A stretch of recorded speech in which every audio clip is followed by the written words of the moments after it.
What's up, y'all?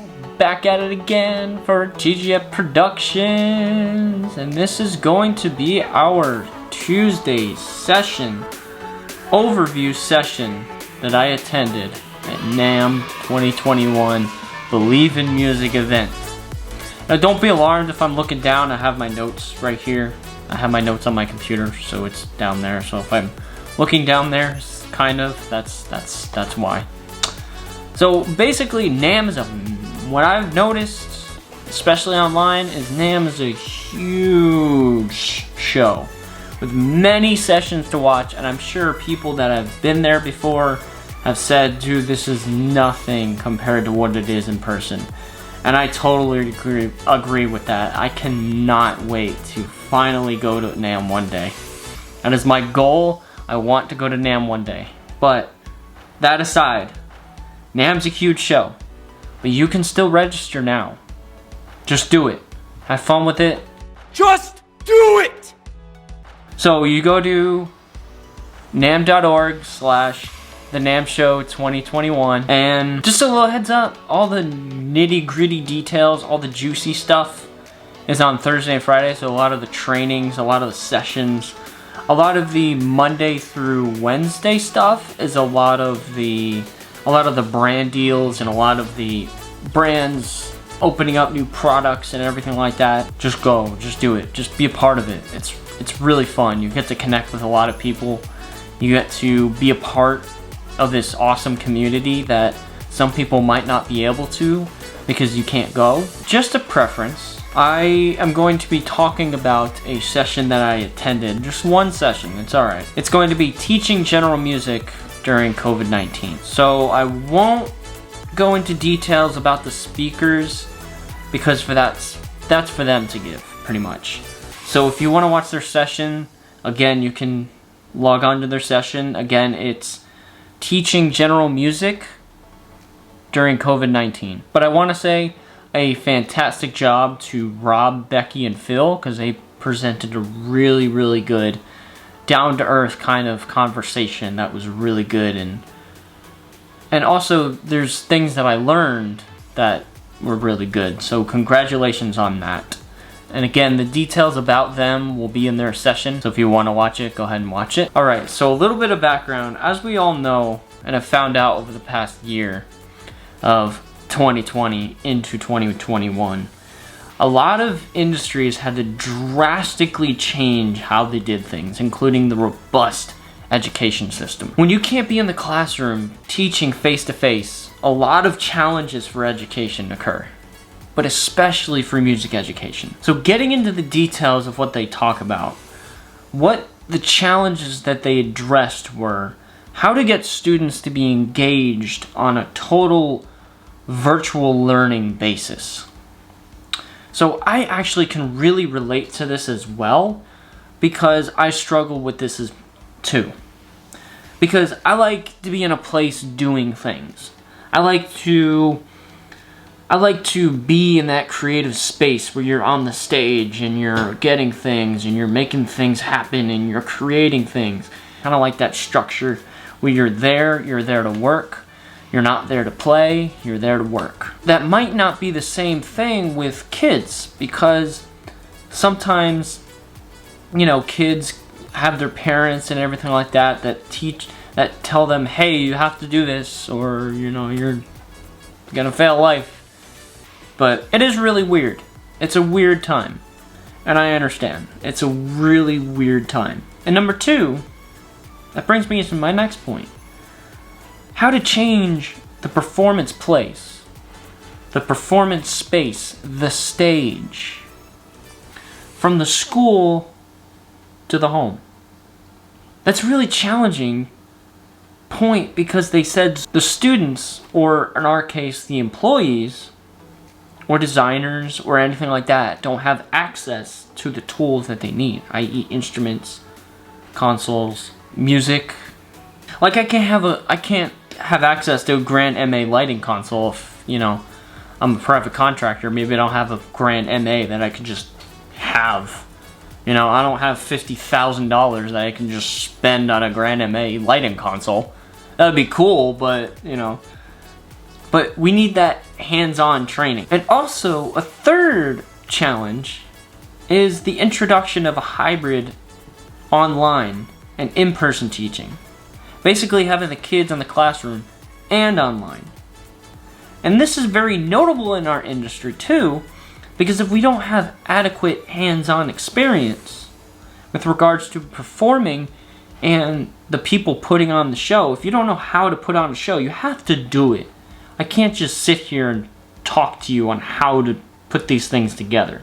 You have to have hands-on experience with communicating with people and being able to be on the tools that we work with. Going back to that point, stage at home. The stage at home. Because if you've been watching TV lately, or back in April of 2020, the peak of the pandemic, you'll see ABC's Disney's Sing-Along, or iHeartRadio's Living Room Concert with Elton John.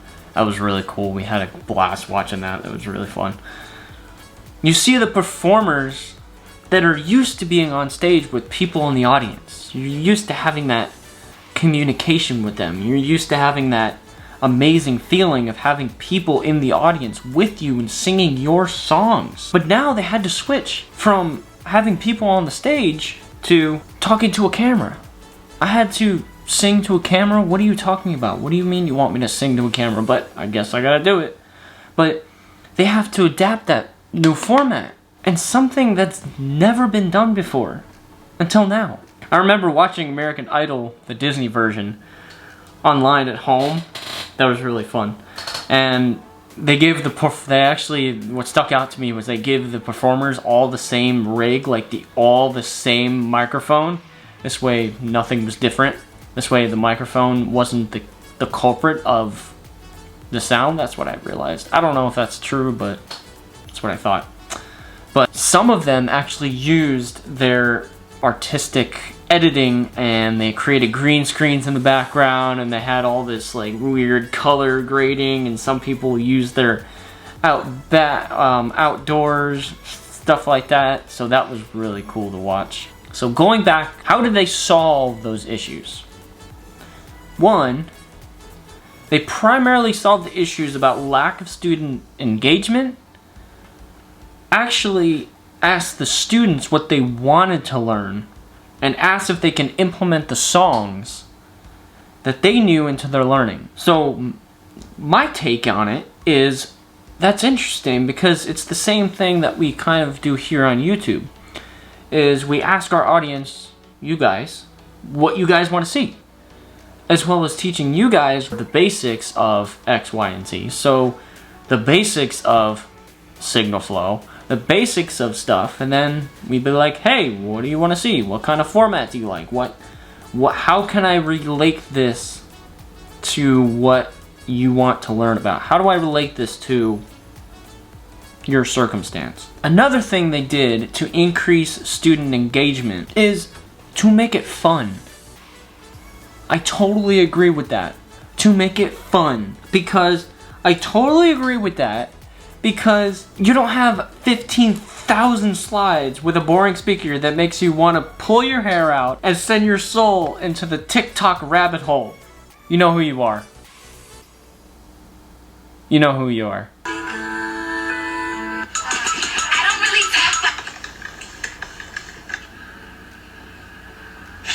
Oh, sorry. So, a massive challenge, and actually a good new territory, was implementing context into the students' learning. So basically it's relating what they know to what they don't know. You can't say, like this, in the classroom, so like, it's like this light, you know? It's like the light. You can't say like the light because the light's not in their vicinity. They have to have different context. So a good quote that they use is, relating what you know to what you don't know. That makes sense? So something in your house. Grab something in your house. A cup. Right? A cup. I want to explain a concept about a cup.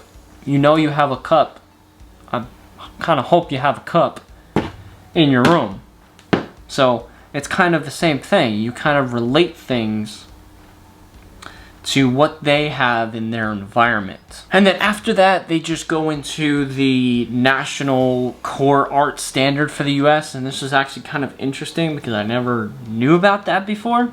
I won't really go into detail about it because that's not why we're here. We're basically trying to, it's not based on music education entirely. It's more of how do we relate these things to what we do in the entertainment industry. So to recap, how they recapped it, and I'm gonna recap it like that as well, is the COVID-19 crisis has been a real challenge and also a real blessing because it's taught us to reinvent things in what we do, to come up with creative and new opportunities that has never been done before. And it's cool because with this tech, we have the chance to stay connected to the people that we love and learn brand new things just like the younger generation is doing.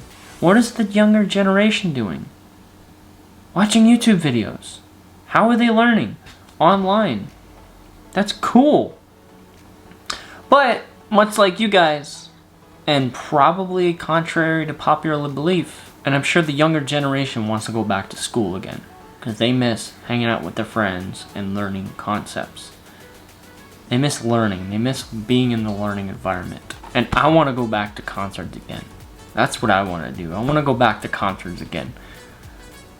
I want to go back to doing what I love. But I know you guys are excited to go back to work. I know you're excited to go back to creating. I know you're excited to go back to making things. And me too. I can't wait to make this. So that was a really fun and passionate recap and my related discussion on teaching general music during COVID-19. And I really hope you enjoyed this because I had a lot of fun with it. And I hope you enjoyed it. And if you want more kind of content like this, just tell me, you know, what you want, like more reviews or more of this, or, you know, going into different, like going really deep into concepts and really going deep into practical, like I want to do that. I want to create like a environment that is based on learning because we're constantly learning, we're constantly growing, and I am constantly learning with these YouTube videos. This is like my what, third, fourth, something like that, maybe third, fourth, I don't remember. Just have fun with it, see how it works. And again, if you want to register for NAMM 2021, I highly recommend it. It's really fun. Just do it. It's fun. If you don't want to, don't do it then. But I hope you enjoyed the content for the online viewing. Just go to NAMM.org/NAMMShow2021. I hope you believe in music like I do. And that cliche, that's a cliche line right there. Here's to NAMM 2021. This is Tyler at TGS Productions. Practice and enjoy.